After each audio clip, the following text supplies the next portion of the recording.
Hi everybody, Dave here, and today I'm out in the greenhouse and I wanted to give you guys a little bit of an update on the hydroponics. And this year I'm doing my tomatoes in coolers, which I did one of them in a cooler last year, but I use the coolers usually mostly for cucumbers and squash, and then I don't have to worry about I can lift the lid to fill the buckets, to dump the buckets of solution in. With the cucumber or a squash, I can just kind of lift up the lid and the plant will be okay. But with a tomato growing upright, I'm not going to be able to do that. So I put these little doors on here so I could fill that with solution from there. Put a big funnel in there. But yeah, so I wanted to show you guys my cooler setup. I've got 3 coolers, one here, one there, and one on this side. And so I've got 2 more coolers if I want to use them, and most of these were given to me. A lot of them were from tag sales that friends and relatives picked up for me. I think I bought this one that was like 19 bucks. So, you know, the advantages of the coolers, of course, are that it keeps the solution cooler, it keeps it in the dark, and it's bigger than it's twice as big, at least twice as big as my 5-gallon buckets that I usually use, so it means less refilling for me, which I like that. So anyway, let me show you around and show you how it goes.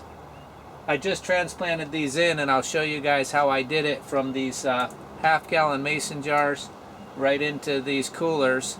Okay, so now I have these tomatoes in half-gallon mason jars, and I've had them in there since they were, I don't know, about 5 inches tall. And they were grown in little peat pots, if you've seen my previous video. Anyway, now they're ready to go into the coolers. So I have my coolers set up here. This one takes about 10 gallons, so I marked number 2 on here so I know it takes 2 full buckets of Master Blend. So what I do is I put my 2 5-gallon buckets in, and then I still had enough room where I go in the house and I make a concentrate of Master Blend with about 2 cups of water.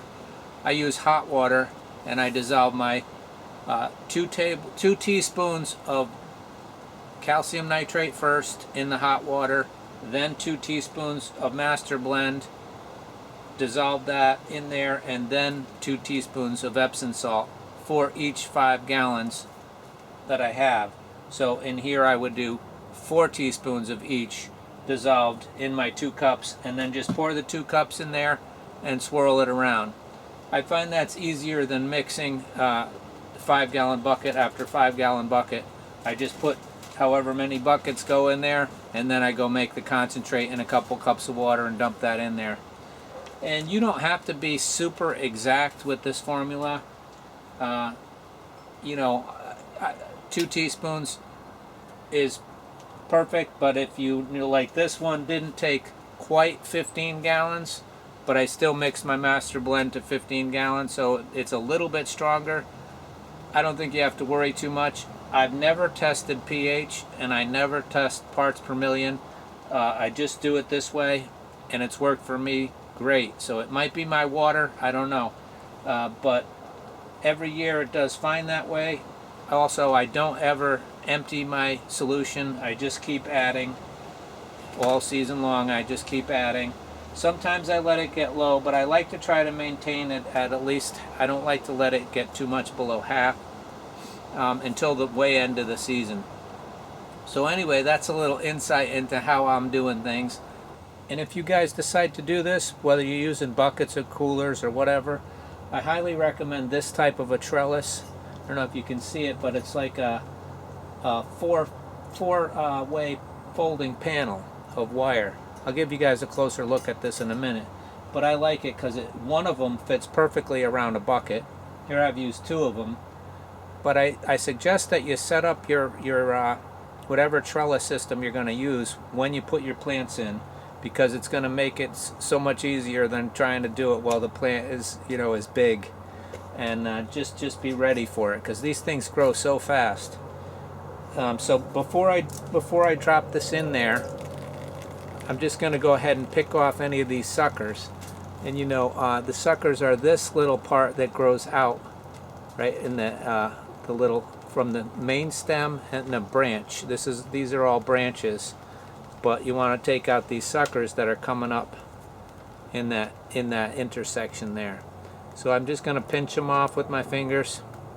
You know, you can use little snippers, that would probably be better, but I've never had a problem doing it this way. And the reason you do that is you prune them that way, is remove the suckers. It's supposed to give you more energy for the fruit. Now, I'm not completely convinced on that, but I've been, you know, I usually start off that way anyway, and then I kind of lose interest in pruning them when they get big and they get a little bit out of control. So I do it at least in the beginning.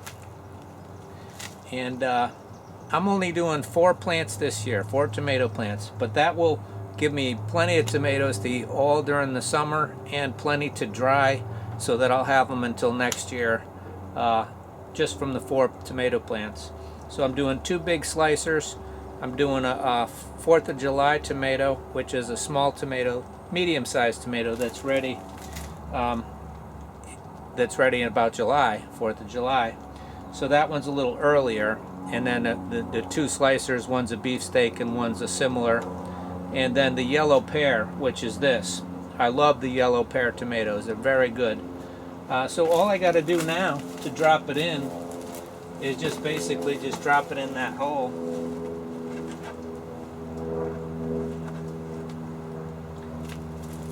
And that's it. Planted. So very easy. And now I'll go and drop one of my other green plants in here. I have some broccoli rabe, and I have a few other things I'll show you.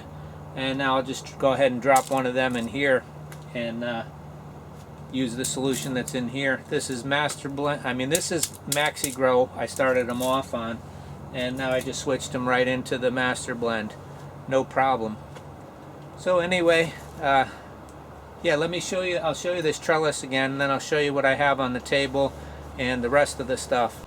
Okay, and so now I've got a couple of jars from those tomato plants, and I'm just going to take and check my fluid level. So we see the fluid is just barely coming in. So now we can take one of these, another yellow pear, and just drop it in like that. And that tomato is planted. I might add just a little bit more fluid. I usually like about 1/4 inch of fluid coming up into the net cup. And then this soil will get moist again. And that will grow in there until I get either a 5-gallon bucket or another cooler ready. So, and also I've done this too, where I just take these peat pots and just drop them in like that. And that will work. It's just you're going to have to keep your fluid level up for a while. This will dry out and the roots will feed from down here eventually. And so this one, they generally work out. And you know, it doesn't fall apart too bad, especially in a smaller container. But I think I'm going to opt to put my get my cauliflower going here, and that will go in a 5-gallon bucket after it graduates from this. So here's the little flap I made for covering the hole that I'll use for well, I'm going to use like a dipstick to see where my levels are. Actually, I can see in there. I can see them. So I'll just use a big funnel and pour my fluid in there, my nutrient solution. I used it's like aluminum tape that they use for furnace pipes and stuff, and that holds really well, I found, on outdoor things. And just a piece of flashing, and that way I can keep the light out, but it's easy access when I need it. And I put one on this one as well. Put one on all of them. And I think that will keep the light out pretty well. This one, the cooler lid was a little bit curved, so I bent it, and it seems to match up pretty well. And I'm not sure how well this tape will last as a hinge, but I suspect it'll probably make it through the season. If not, I'll try something else. So I think in this jar, instead of doing the cauliflower that has a bigger pot, and it can stay in the pot for a while, I'm going to grab these broccoli rabe in very small pots. So I'm going to take this broccoli rabe and stick it in here. And I'll probably need to make a little cage for it, although it seems like it'll probably stand up once those roots lock into the cup here. it'll probably stand up a little bit better.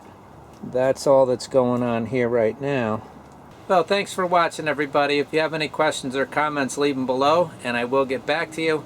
And I hope your growing is going good. I hope you got something growing by now.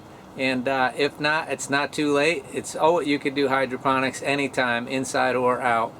So with that, I'll say goodbye and I wish you well until next time. Remember, take care of yourself, take care of each other, and I'll see you again soon. Bye-bye.